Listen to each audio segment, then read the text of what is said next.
welcome back to the Film and TV channel. I hope you're all staying safe and well. We have a movie review today, and the film is called Silverton Siege. 15 certificate, 100 minutes. Internet Movie Database rating, that's Joe Public, the guy on the street paying the money to watch this. 5.8 out of 10, so just a little bit below what we like to see. That's based on the 1st of May 2022. And if you sort of break down the scores, ignore the 10 out of 10s and the 1 out of 10s, we've got 452 people scored it between 6 and 9, and just 200 people between 2 and 5. So overall, what I call a positivity rate, if you like, 69%.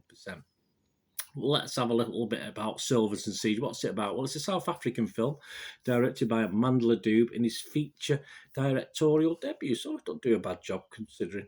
I watched this on Netflix on the 1st of May 2022, and it's of course based on the real-life siege that took place in Silverton, Pretoria in 1980. The film was released internationally on Netflix on the 27th of April 2022.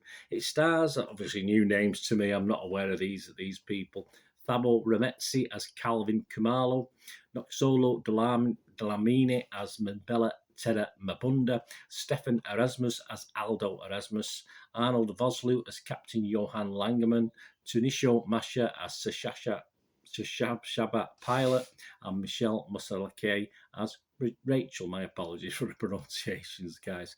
And it's all about, well, yeah, it's interesting. I mean, I'll say a synopsis, but it's true to life. I mean, it's based on real events. It's quite an unusual sort of build up to this, if you like, and what actually happened, because obviously it takes place in a bank, but it's nothing to do with a bank robbery or anything like that.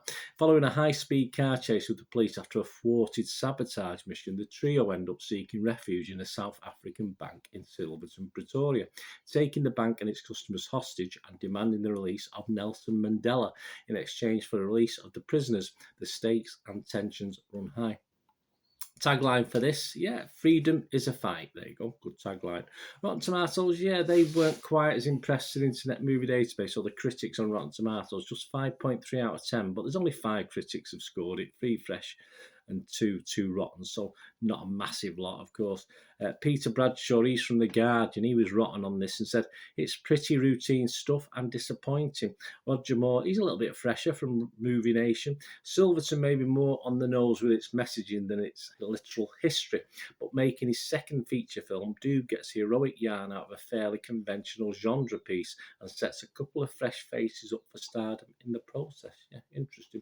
Rotten Tomatoes audience, actually, we looked at that. That was obviously their public side of Rotten Tomatoes. They scored it 3.7 out of 5, so that's 7.4 out of 10. So that was a lot better. But as we can see, generally a little bit down on this one.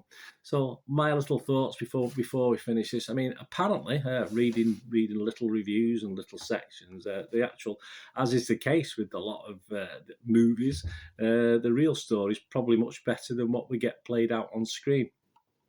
So I am going to go by and if I get a chance to read a little bit about more of the situation and the true life incident, of course, which I like to do with true things I don't know too much about, and I didn't know too much about this one. So yeah, it is a shame because I've noted that many films, you know, the real story is always better than what we get on the screen.